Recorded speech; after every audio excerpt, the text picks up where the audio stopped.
Hi everyone. Hi Professor. My name is Jiaqi Zhou and my topic is virus claims in Arctic Ocean. Why does it matter? So here are my contents. So firstly, the Arctic Ocean is located at the northern pole of the Earth, which is the smallest, shallowest, coldest ocean in the world. It is the most longitudinally spanning of the four major oceans, and it is surrounded by Canada, Alaska, USA, and Russia, Norway, Iceland, and Greenland from Denmark. And it's the only uninhabited ocean in the world. The five Arctic Ocean coastal states are those five countries that claim territory in the Arctic. So why should these countries be concerned about Arctic? Because neutral ice bodies are particularly sensitive to the global temperature rise.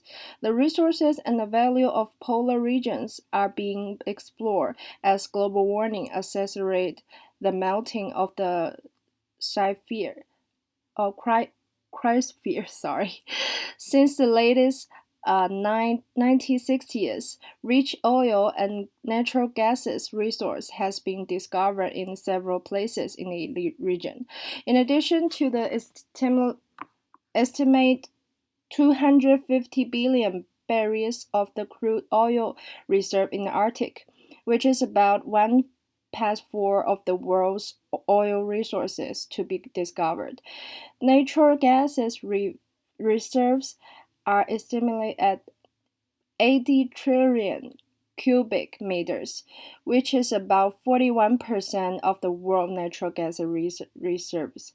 The Arctic also holds 9% of the world's coal resource and a large number of the minerals. As the world's energy resources become increasingly scarce, the importance of the resource contained in the Arctic will gradually come to the fore. Global warming is causing the Arctic ice to disappear at the rate of about 9% every 10 years, and resource development will become less feasible in the future as the temperatures rise in the Arctic and the ice melt. The Northwest Passage, which crosses the Canadian Arctic archipelago and connected to the Atlantic and Pacific Ocean, will also be navigable for several months and each year. This will become the farthest route between North America, Europe, and Northeast Asian countries. It is expected to save the global shipping industry billions of dollars in cost each year, and may even have the potential to influence the shift in the center of gravity of the world trade. Okay, so the cryptotics in is the international politics issues arising from changes in the cryosphere and its constituent elements due to the global warming, and the resulting interact behaviors of competition, conflict, negotiation, and the cooperation among state or non-state actors. And there are three basic issues need to be addressed, which are international interest in Arctic minerals resource, evolution of a maritime transport pattern under the climate change, and the environmental security of the Arctic inhabitants. So, for the primary course, the current claims mainly focus on territory dispute. The primary course is the international law provides that any state may claim ownership of an occupied area outside its territory by the way of discover and period occupation, bringing them under its sovereignty. After a century of occupation, the world's land and the surrounding shallow sea area have been largely divided up, leaving the few remaining area of the cryosphere to become an important target area for the current country to complete. The territory contention in the Arctic region mainly revolves around the demolition of the extant continental shelves beyond 200 nautical miles, according to the United Nations Convention of the Law of the Sea.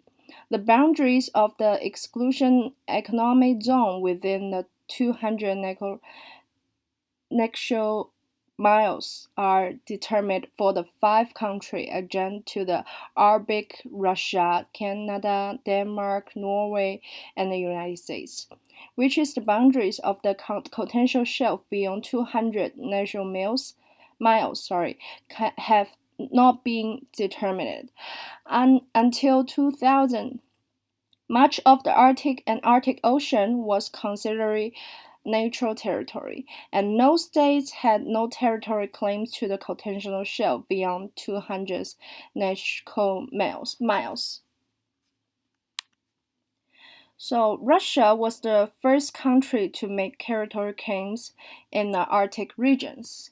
In 2001, it claimed that the Lomonosov Ridge and the Mendeyev Ridge in the Central Arctic Ocean are the natural extension of Russia's Siberian continental shelf. In 2015, Russia extended its range to cover 1.2 million square kilometers of the Arctic Ocean, including the North Pole, extending more than 350 nautical miles from the coast to the ocean. Norway applied to the UN in 2006 from the canyon of the Northeast Atlantic and the three areas in the Arctic, which are Low Pole and West Nansen Basin and the Banana Hole.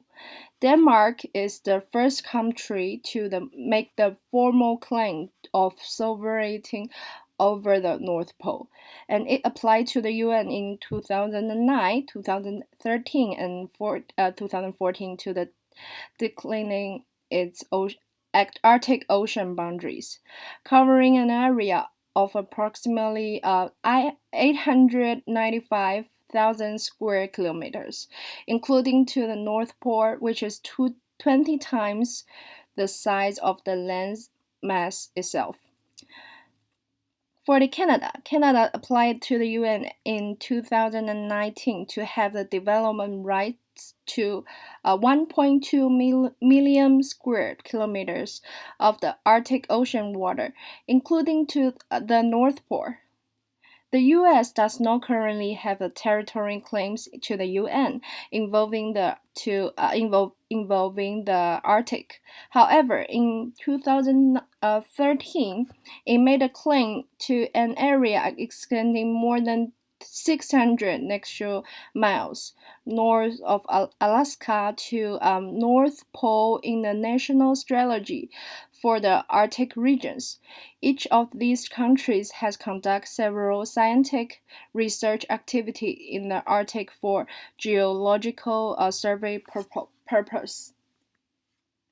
So, for the conclusion, global warming has caused changes in the natural environment and ecosystem of the Arctic Ocean, which in turn has caused the changes in human, socio-political, and economic systems.